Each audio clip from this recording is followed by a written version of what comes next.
Jaké to je být v cizí zemi bez peněz? Jaké to je, když jste daleko od domova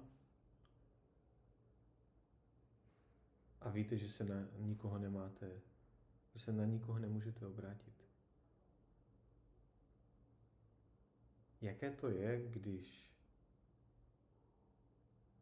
nemáte co do huby?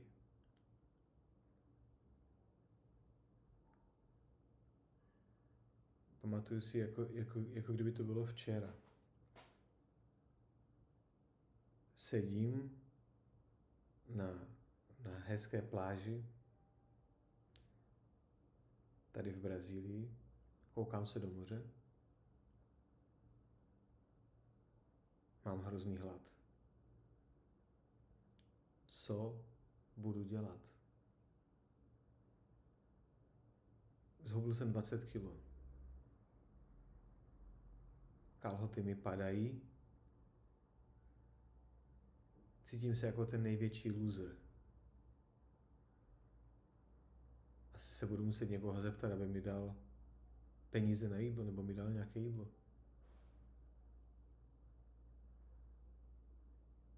Budu žebrat? Já jsem to nikdy nedělal. Ten pocit je hrozný. Budu se ptát lidí, aby mi dali peníze. Budu žebrat. Potupa.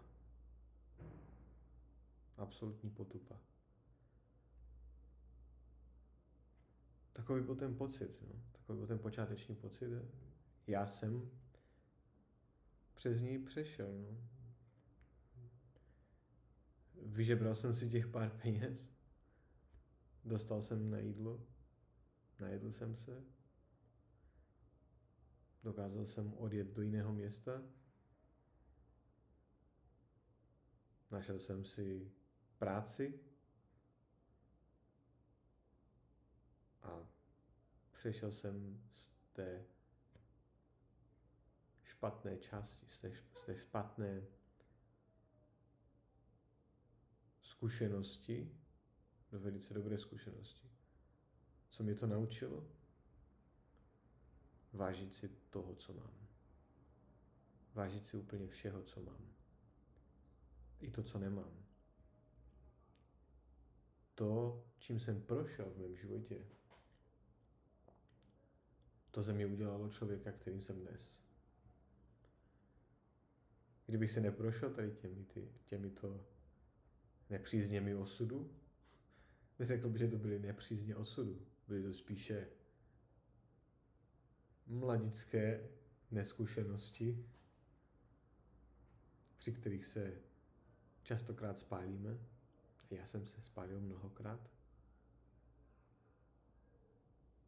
Tak tyto události, tyto okolnosti, tyto věci mě sformovaly.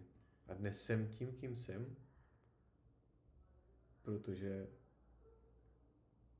když se objevila překážka, tak jsem ji překročil. Pokaždé, když jsem měl přijmout více a více zodpovědnosti, tak jsem se tomu nevyhýbal.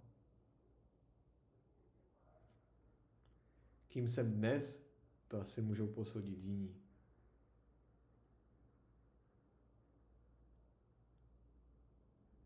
Ale já vím, kým jsem a víceméně za sebe ručím.